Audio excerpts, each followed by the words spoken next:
Hello everybody! Hello! Welcome to our vlog. For today's video, pag-uusapan natin yung nangyayari sa Pilipinas. Kahit po nandito kami sa Canada, aware din po kami sa mga crocodiles na nagkakalat sa Senate and sa Congress. And of course, aware din po kami sa flood control. Kasi Pilipino di ba? So ano nga ba ang masasabi natin sa mga nangyayari ngayon? First and foremost, dapat yung mga corrupt na yan, death penalty na kaagad, di ba? Ang Harris. Kasi nung panahon pa ni Cristo may death penalty na, di ba?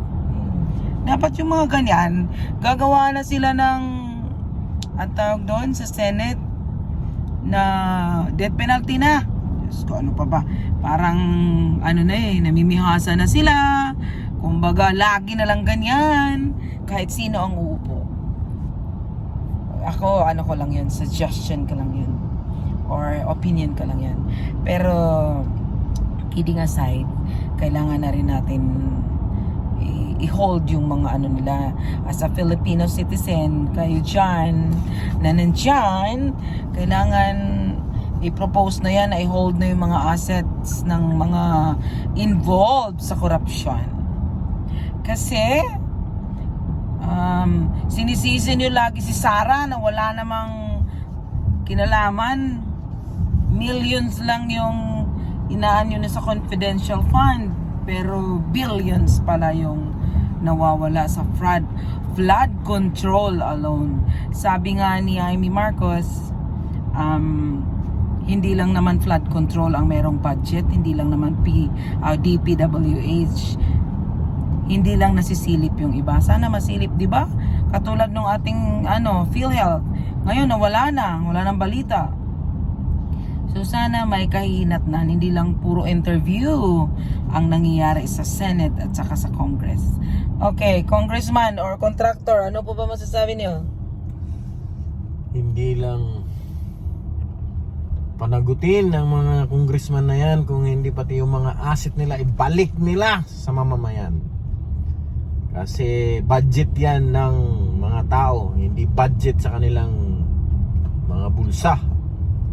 So isauli, confiscate everything, including yung assets, including yung payong. including yung mga asset nila lahat. Yung payong payong ni payong ni Rolls Royce. Rolls Royce. So, di ba? Dinadaan na lang namin sa BI, tawa, pero ganun talaga di ba? Tayo sa Pilipinas, napaka-rich natin sa minerals, rich natin sa mga resources, pero rich din pala tayo sa korupsyon. Grabe, noon pa man yan, ganyan na panahon pa yan daw ni Marcos Senior, pero nagka-worst ngayon. Imagine nyo, sa ilang taon palang nakaupo si Marcos, 3 years, magpa 4 years, pero ganyan na ang nawalang pera. So paano yan? Hindi din ba yan kasalanan ng president? Kasalanan na lang ba yan ng contractor? Sana nga naging contractor na lang tayo, hindi na tayo nagbanat ng buto, nagpakahirap ang mga Pilipino. Kahit kami nasa ibang bansa, nagpapadala kami, meron din kaming tax. Tapos pag nagbakasyon kami, ang mahal ng singil dyan sa airport, nagpapadala naman kami ng pera buwan-buwan.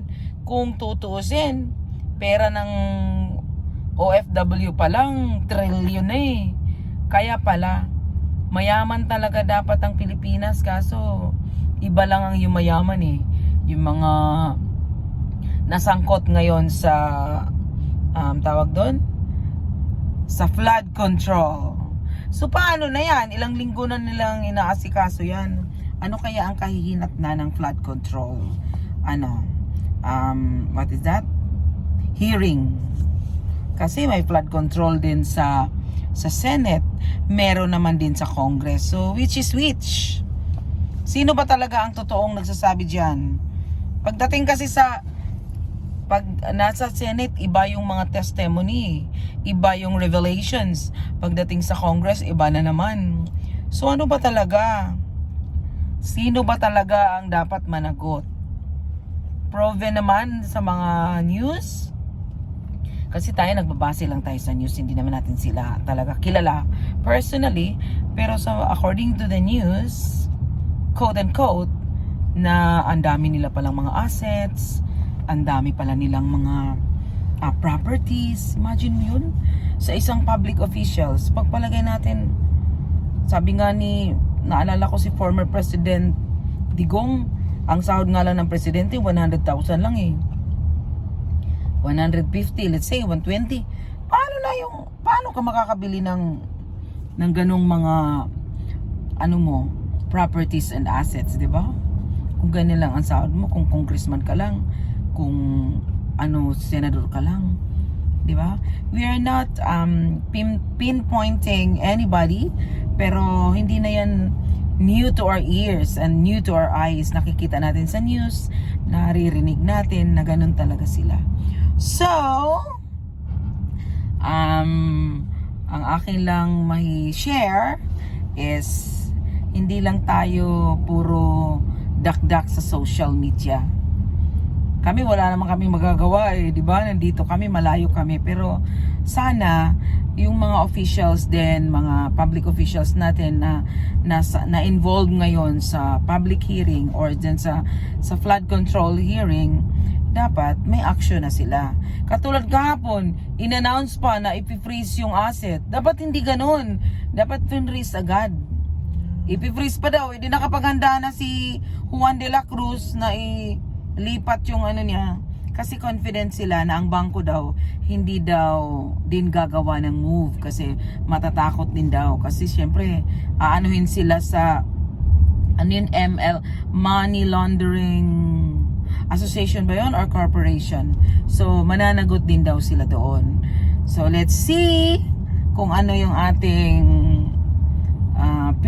mahal na Pilipinas, kung anong mangyayari sa ating mahal na Pilipinas in the next few days, in the next few months, and in the next years. Kasi kung puro lang sila hearing, wala ring mangyayari. Diba? Katulad ni Saldico, nagpagamot sa Amerika. Dapat yan, pag na-involved ka or public officials ka, hindi ka dapat magpa-check up sa ibang bansa. Ganun na dapat ang bagong i-impose nila. 'Di ba? Kasi na yan eh, kumbaga ikaw na public officials sa Amerika ka magpapa-check up. 'Di ba? Dapat nga tangkilikin natin yung ating sariling mga hospitals, pero wala eh. Kasi may pera sila. May pera silang nakurakot kaya nagpa-Amerika sila. O, 'di ba? Sana all. So, yun lamang po ang aming opinion. Ikaw, wala ka na bang masasabi? Wala, baka makasuhan ako. Okay, hindi na daw siya kasi baka makasuhan siya. So, ako na lang. Kasi, this is just my opinion. This is just my kuro-kuro, kumbaga. As a disclaimer, syempre, based lang po itong nasasabi ko sa mga naririnig. Hindi naman yan bago eh. Naririnig naman natin yan sa news, nakikita naman natin yan sa TV, even in social medias. Kalat na kalat yan. So, stay tuned. Until next time, thank you for watching and I hope nasa mabuting kalagayan po tayong lahat. Mabuhay pa rin ang Pilipinas. Mabuhay tayong mga Pilipino. God bless everyone. Bye!